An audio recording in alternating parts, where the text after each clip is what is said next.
Halo mates, perkenalkan aku Jeremy Aliadi, selamat datang di Podfit, podcast about COVID-19 di episode yang pertama. Nah mates, di episode pertama kali ini spesial banget karena kita menghadirkan seseorang yang pekerjaannya begitu dekat dengan COVID-19.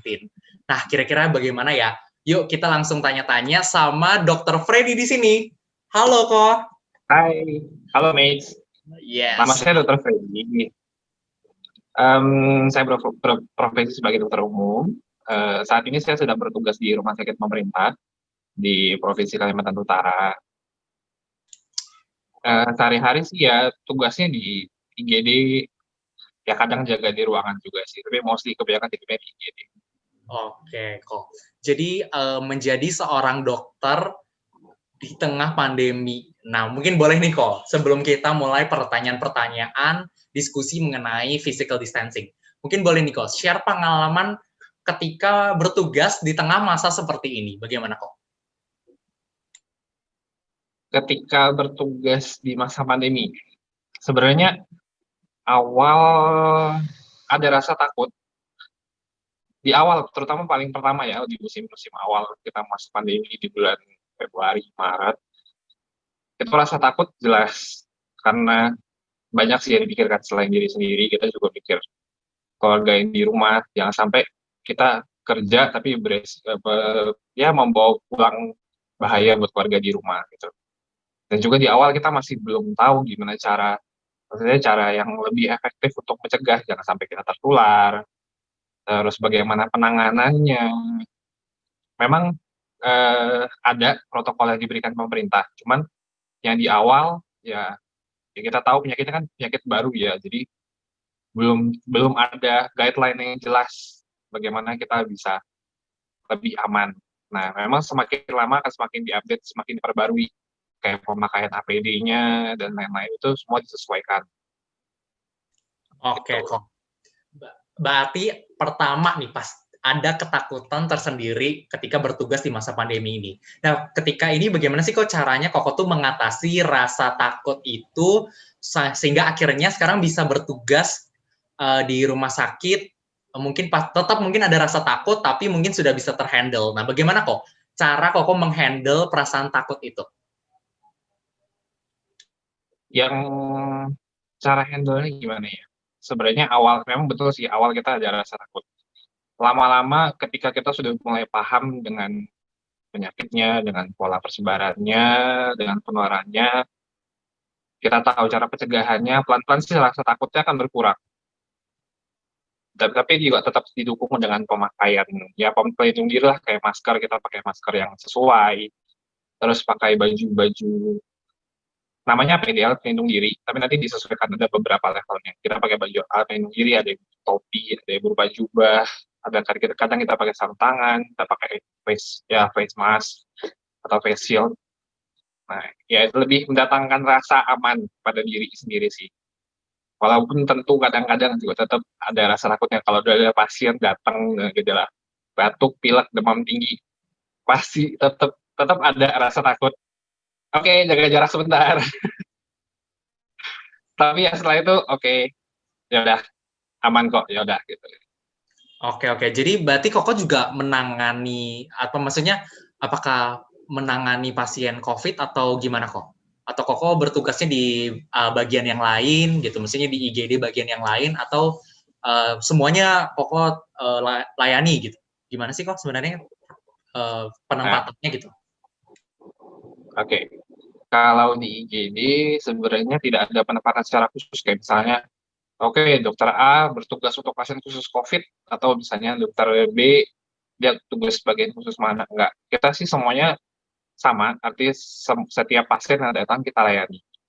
Nanti yang membedakan cuma prioritasnya, kondisi kegawatannya, dia masuk kegawatan yang mana, benar-benar gawat mengancam jiwa, atau istilahnya bisa tetap butuh pertolongan, cuman tidak benar-benar darurat, artinya kondisinya masih cukup stabil, atau pasien yang memang sebenarnya tidak gawat darurat. Itu sih pembagiannya lebih ke arah itu. Nah, Oh, kalau untuk di masa pandemi memang harus ada penyesuaian ya, maksudnya penyesuaian tetap dengan pelayanan kita. Biasanya yang di depan, maksudnya yang paling depan, itu akan menilai dulu pasiennya. Jadi ada lembar penilaian khusus. Kayak misalnya dari gejalanya, dia ada gejala batuk pilek, ada demam, atau dia bisa ada sesak. Terus nanti kita nilai lagi dia punya riwayat perjalanan sebelumnya atau tidak dari luar kota atau dari kota-kota yang memang tertular. Atau riwayat kontak, misalnya dia punya keluarga yang memang terinfeksi atau kerabat yang terinfeksi yang dia nggak tahu, terus baru ketahuan gitu. Ternyata dia punya riwayat kontak sebelumnya. Nah, itu akan menjadi istilahnya di filter buat kita, filter. Jadi kita bisa saring kalau memang dia beresiko, kita akan masukkan dia ke ruang isolasi. Jadi ada di IGD ada khusus ruang isolasi gitu. Nanti yang masuk ke ruang isolasi, APD-nya akan lebih lebih lengkap lagi, lebih istilahnya proteksinya lebih tinggi lagi. Karena dia akan lebih menangani pasien yang di dalam isolasi itu. Nah, sisanya pasien yang lain akan ditangani di ruangan yang lain nanti sesuai dengan prioritasnya. Oke, oke. Kok berarti jadi memang tergantung dari pasiennya yang pertama apakah punya gejala COVID atau enggak, kemudian nanti diarahkan kemana seperti itu ya kok ya? Iya, betul. Nah kok, kita masuk ke topik kita hari ini mengenai physical distancing. Jadi Space for Us ini merupakan sebuah kampanye sosial di mana kita ingin mengedukasi anak-anak muda tentang pentingnya melakukan physical distancing selama masa pandemi ini. Nah, menurut Koko sendiri nih, kenapa sih kita itu perlu menerapkan physical distancing atau jaga jarak aman selama pandemi ini? Apakah memang sangat efektif gitu kok dalam meminimalisir penyebaran virus COVID sendiri? Oke, physical distancing sebetulnya bukan kalau komponennya bukan hanya sekedar menjaga jarak. Banyak sih yang lain, kayak misalnya cuci tangan, pakai masker, terus keluar seperlunya. Nah, cuman memang yang paling paling sulit kayaknya menjaga jarak sih. Kalau seberapa efektifnya, sebenarnya efektif pakai banget. Karena dengan menjaga jarak, kita tahu kalau misalnya persebarannya virus COVID itu di udara dengan radius 2 meter atau 6 kaki atau 2 meter dari orangnya yang terinfeksi. Jadi sebenarnya paling efektif itu dengan jaga jarak, sambil dibantu dengan pemakaian masker dan cuci tangan. Itu jelas. Ada penelitiannya sebetulnya yang membedakan antara benar-benar hanya physical distancing jaga jarak atau misalnya dengan penggunaan masker, dengan isolasi mandiri di rumah bagi yang sakit atau bagi yang memang yang sehat juga tetap berada di rumah. Akan jauh lebih efektif kalau dia dikombinasikan, misalnya kalau misalnya keluar seperlunya kita menjaga jarak, pakai masker. Terus hal-hal yang sederhana kayak misalnya, kadang kita udah keluar rumah nih, kita udah pakai masker, cuman kadang-kadang aduh matanya gatal keipan, kok hidungnya rasanya gatal ya, gitu. Tangannya masuk di masker, gosok hidung, kadang gosok mata, lupa cuci tangan. Aduh. Ya udah, terlambat. Oke. Oke, jadi memang berarti ya efektif ya kalau penerapan physical distancing dan dikombinasikan dengan protokol kesehatan yang lain. Nah, Yes, betul.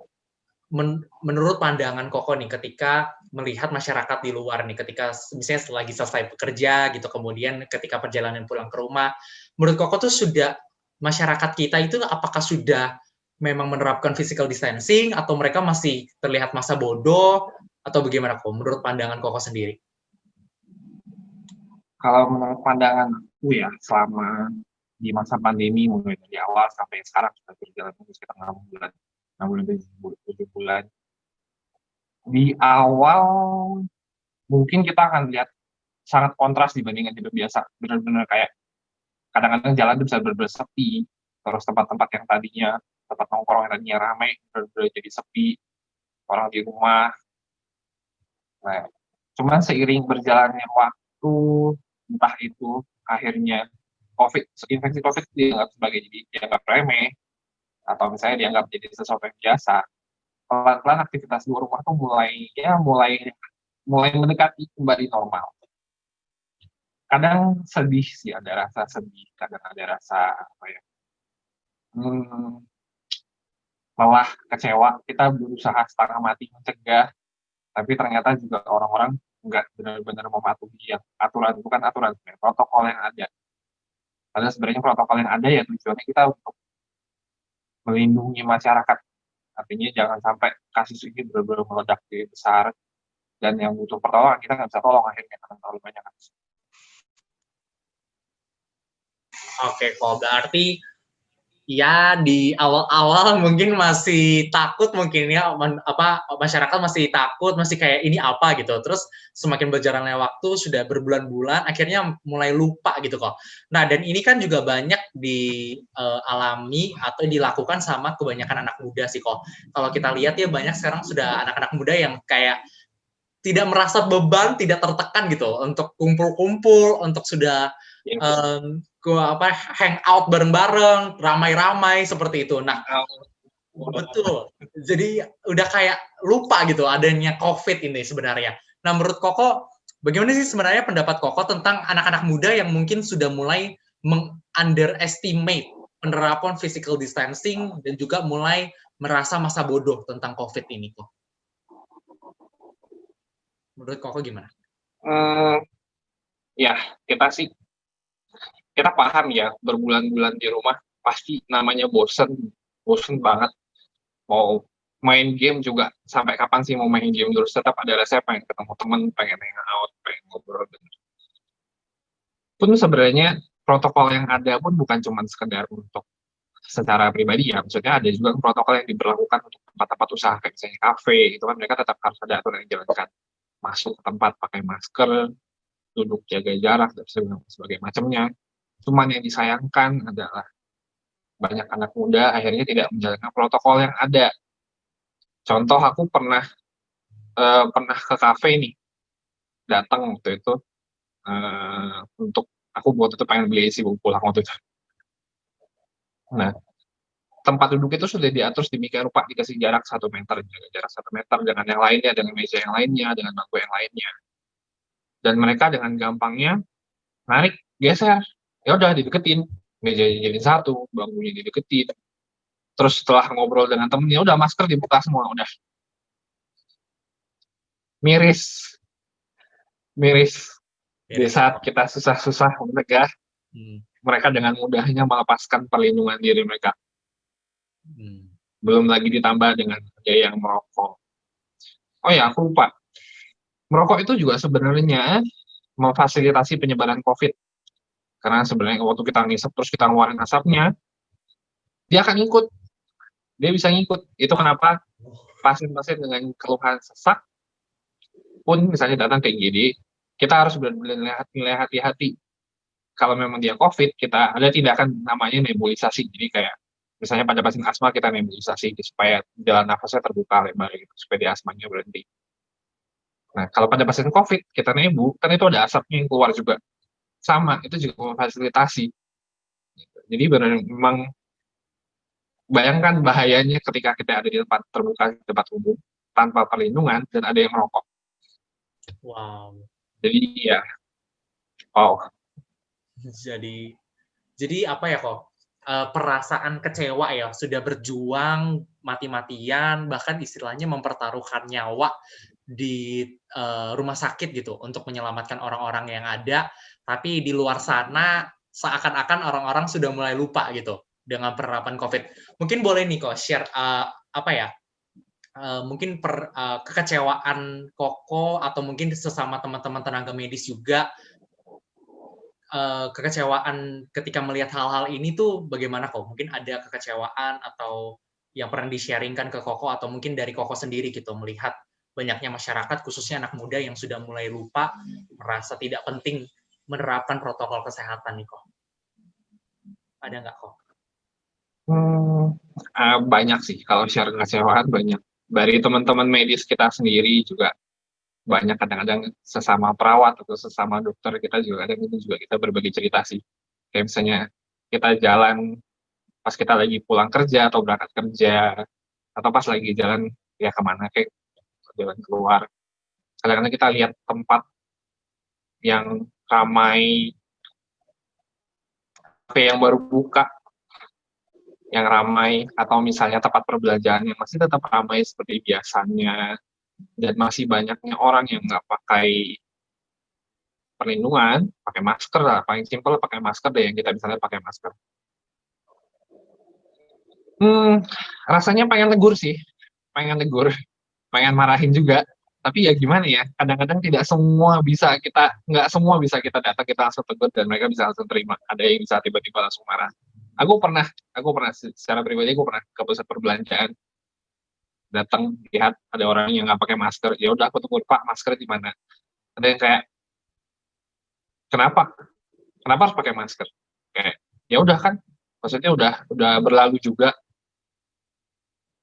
Oke, oke. Tapi juga ada yang kayak ditegur, Pak, maskernya di mana? Pakai masker dong gitu. Aduh, saya lupa. Atau kayak maskernya ternyata di kantong, nggak dipakai, dibuka. Oh iya, gitu, dipakai. Ya ada, ya kita menghargai orang-orang yang memang mau, yang sadar bahwa sebenarnya dia bukan hanya meresikokan dirinya sendiri untuk terinfeksi, tapi dia juga meresikokan anggota keluarganya di rumah. Anaknya, orang tua yang ada di rumah itu juga jadinya kan bisa beresiko untuk terinfeksi. Iya, betul Gitu. kok. Walaupun apa ya, sepertinya mereka mungkin mungkin banyak yang merasa ya kok ya, kemarin kita sempat melakukan survei dan ternyata memang banyak yang merasa bahwa mereka tuh imun gitu dengan COVID-19. Padahal mereka kan bisa jadi OTG atau orang tanpa gejala yang bisa menularkan kepada orang-orang yang mungkin ada di rumahnya, mungkin neneknya, kakeknya, atau mungkin adiknya yang masih kecil gitu ya kok. Betul. Kan memang sih, kelompok komunitas yang beresiko kan ya misalnya kayak anak-anak atau yang usia lanjut itu beresiko.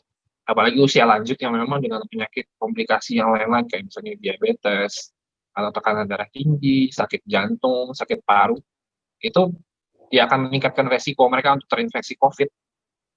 Nah, sementara yang muda memang cenderung kebanyakan akan jadi OTG, ataupun kalau misalnya bergejala pun gejalanya ringan, kayak mungkin jadi nggak disadari, kayak misalnya cuma hanya bersin-bersin, kadang-kadang dipikir, oh cuma alergi aja, atau cuma batuk biasa, terus kemudian gejalanya hilang sendiri. Memang kebanyakan anak muda akan seperti itu. Nah, tapi mereka lupa dengan yang ada di rumah yang beresiko, kayak misalnya anak-anak dan orang tua. Tingkat kematian pada anak dan orang tua itu lebih tinggi, jauh lebih tinggi. Dan tingkat penyakitnya juga jauh lebih tinggi. Kasian sih. Jadinya kalau memang mereka merasa kita kan imun, kita ya lebih tahan gitu. Ya bukan imun, maksudnya bukan tahan, bukan mereka nggak terinfeksi, mereka terinfeksi juga sebenarnya, cuman nggak sadar aja. Apa ya, kesannya jadi kalau menurut aku kesannya jadi lebih egois, dia lebih mikirin diri sendiri dibandingkan orang lain. Betul banget sih kok. Jadi apa ya, egois dengan merasa bahwa dirinya bisa bertahan tetapi tidak melihat lingkungan sekitar. Karena kan ngomongin ini kan kita juga maksudnya dapat menjadi sarana penyebaran kan kok. Nah, boleh nih kok mungkin di-share untuk teman-teman para mates semua yang mungkin nonton saat ini, yang mungkin saat ini tuh karena penerapan physical distancing kan menjadi hal yang baru ya kok. Ini kan kebiasaan baru, kita nggak boleh deket-deket, bahkan sama teman-teman kita, bahkan mungkin keluarga yang tidak satu rumah pun kita juga jadi harus jaga jarak nih kok. Mungkin boleh nih kok Ya. ada cara-cara yang bisa anak-anak muda terapkan supaya mereka itu tetap bisa melakukan physical distancing selama masa pandemi ini. Kalau dari aku secara pribadi, kita kan hidup di zaman di mana teknologi sudah cukup berkembang ya. Artinya ya memang sih kita mungkin terbatas secara fisik untuk ketemu dengan keluarga, dengan teman. Tapi menurutku masih bisa digantikan dengan misalnya ya udah video call, atau misalnya dengan ya banyak media yang lain kayak misalnya meeting online. Ya bukan meeting untuk kerja, tapi meeting untuk ya udah bersosialisasi dengan teman. Nah, itu kenapa di awal kita kan memang waktu itu protokolnya disebutnya social distancing. Terus kemudian setelah itu istilah itu dirubah menjadi physical distancing. Karena social distancing itu kesannya kayak kita benar-benar menjaga jarak bukan hanya secara fisik tapi secara sosial. Sementara sebenarnya yang lebih ditekankan itulah menjaga jarak secara fisik. Secara sosial kita nggak perlu menjaga jarak gitu. Sementara dengan media sosial yang begitu banyak, menurut aku banyak yang bisa digunakan untuk mengalihkan pertemuan yang tadi secara fisik bisa dijadikan secara online. Walaupun memang pertemuan secara online terbatas sih ya. namanya asiknya ketemu teman secara langsung tetap beda gitu. Cuman ya harus bisa tahan diri, Iya, terus lebih memikirkan selain diri sendiri, memikirkan ya yang paling gampang, yang paling deket deh, orang-orang yang kita sayangi, gitu, adik, kakak, orang tua, anak di rumah gitu. betul sih kok. Nah, kok terakhir nih kok, mungkin boleh nih di-share pesan-pesan untuk mungkin anak-anak muda, baik mereka yang mungkin saat ini tuh masih merasa sulit untuk menerapkan physical distancing, maupun bagi mereka yang saat ini masih sangat meremehkan penerapan physical distancing selama pandemi ini. Sebagai seorang tenaga medis yang sudah berjuang berbulan-bulan nih kok, pasti sangat kecewa pastinya melihat hal-hal seperti ini. Bagaimana nih kok? Ada nggak pesan-pesan untuk anak-anak muda yang baik yang sulit maupun yang masih underestimate penerapan physical distancing kok? Pesan dari ya aku akan secara dari medis dan dari teman-teman medis aku juga, pesanku sih buat teman-teman yang merasa sulit buat menerapkan, memang awal akan rasanya sulit, yang tadinya nggak pakai masker, harus pakai masker kemana-mana, gatel, nggak enak, belum lagi yang sederhana kayak, jadi jerawatan pakai masker, nggak enak, banyak. Cuman ya itulah cara yang paling sederhana yang kita bisa lakukan untuk membantu. Yang dibantu bukan cuma tenaga medis, memang sih banyak kan pesan yang disampaikan itu pesannya kayak menolong tenaga medis supaya banyak yang maksudnya bisa banyak menangani pasien yang lain, pasien yang nggak overload, kerjanya nggak begitu menumpuk.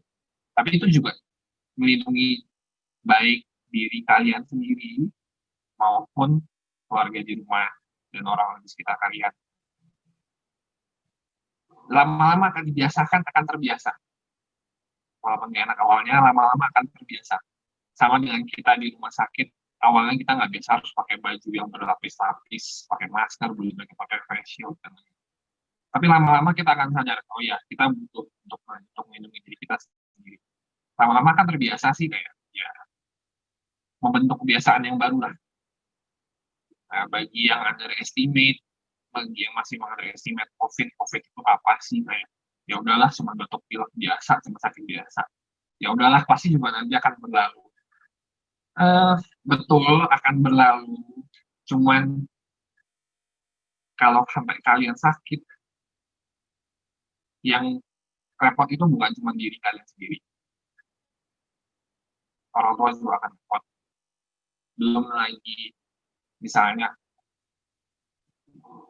secara pribadi, kita banyak dengar cerita ya, kayak saya teman-teman medis kita yang akhirnya terinfeksi, kemudian meninggal, akhirnya juga keluarganya nggak bisa bertemu, mulai dari dia sakit sampai akhirnya dia meninggal itu nggak bisa dilihat, karena ada penanganan secara khusus. Itu akan tentu jadi kehilangan yang sangat memilukan sih. Bahkan di saat dia sudah meninggal pun keluarga nggak bisa berjumpa langsung, nggak bisa menemani atau misalnya nggak bisa lihat. Betul. Jadi ya mulailah dengan kepedulian terhadap diri sendiri dan orang yang kita sayangi. Kalau merasa diri sendiri misalnya aman, paling nggak pikirkan orang-orang yang ada di rumah yang kalian sayangi. Jangan sampai gara-gara kalian istilahnya bertindak ceroboh, justru mencelakakan orang yang kalian sayangi. Itu penyesalannya akan sangat besar. Oke, jadi mungkin buat teman-teman semua di luar sana yang masih underestimate penerapan physical distancing, masih merasa apalah itu COVID, jadi mulai sekarang yuk kita jangan egois, jangan berpusat kepada diri sendiri, tetapi COVID ini kita dapat menjadi medium untuk penyebaran hal itu. Jadi sebisa mungkin kita juga harus mengikuti ya kok semua protokol yang ada, membantu juga Koko, Freddy, dan teman-teman semua tenaga medis di luar sana yang terus berjuang berbulan-bulan. Mungkin ada yang sampai nggak ketemu sama keluarga gitu. Kalau Koko gimana kok? Apakah tetap ada ketemu keluarga atau mengisolasi diri dulu? Ya aku ada beberapa pengalaman sih, beberapa kali kayak kadang-kadang ketika ya kita tetap manusia ya, maksudnya kayak aku pun tetap manusia. Ada saatnya di mana aku akan ya bisa sakit, kadang-kadang juga bisa demam, kadang-kadang juga bisa sakit untuk pilek. Itu akan mendatangkan rasa apa ya, rasa insecure, rasa paranoid sendiri kayak, aduh aku terinfeksi atau enggak ya. Kalau sudah begitu, kadang-kadang kita secara sadar lebih baik aku jaga jarak dengan anggota keluarga aku di rumah. Jangan sampai jangan sampai aku menularkan mereka. Walaupun di rumah sakit kita tetap ada pemeriksaan bagi kita yang kayak saya bergejala, terutama setelah kontak dengan pasien yang memang positif ya, itu akan ada pemeriksaannya. Tapi ketika kita muncul gejala seperti itu, akan datang rasa ketakutan sendiri. Itu mau nggak mau kita harus jaga jarak dengan anggota keluarga di rumah. Walaupun satu rumah, akhirnya lebih banyak. Ya udah aku di kamar aja deh. Aku keluar kamar seperlunya aja. Bahkan kadang harus pakai masker di dalam rumah. Pakai masker di dalam rumah. Wow. Membatasi kontak, membatasi sosial dengan orang rumah akhirnya. Gitu. Itu rasanya nggak enak. Dan aku juga dengan cerita teman-temanku yang sudah punya anak, yang sudah menikah, yang sudah punya anak. Betapa sedihnya mereka ketika pulang, kayak mereka pengen ketemu anak mereka, tapi mereka berpikir, aku baru kerja di lingkungan yang penuh, ya masih beresiko untuk mengeluarkan anakku. Belum lagi kalau dia ternyata, makanya udah kalau dia bergejala pun, dia akan benar-benar takut, jangan sampai aku menularkan anakku. Sedih loh, ada yang sampai menangis. Wow, sedih banget sih. Nah, itu dia teman-teman, memang Ko Freddy dan teman-teman tenaga medis baik yang ada di Kalimantan Utara maupun se-Indonesia pun mengalami hal yang sama. Jadi memang bagi kita yang saat ini mungkin masih jauh lebih enak posisinya, kita masih bisa hahihi mungkin kita bisa membantu tenaga medis dengan cara kita melakukan physical distancing, menggunakan masker, mencuci tangan, berdiam di rumah saja ya kok ya. Pandemi ini pasti akan berakhir kok kalau kita memang bersabar dan mulai mencoba kebiasaan baru ini, menerapkannya di dalam kehidupan sehari-hari. Oke, thank you.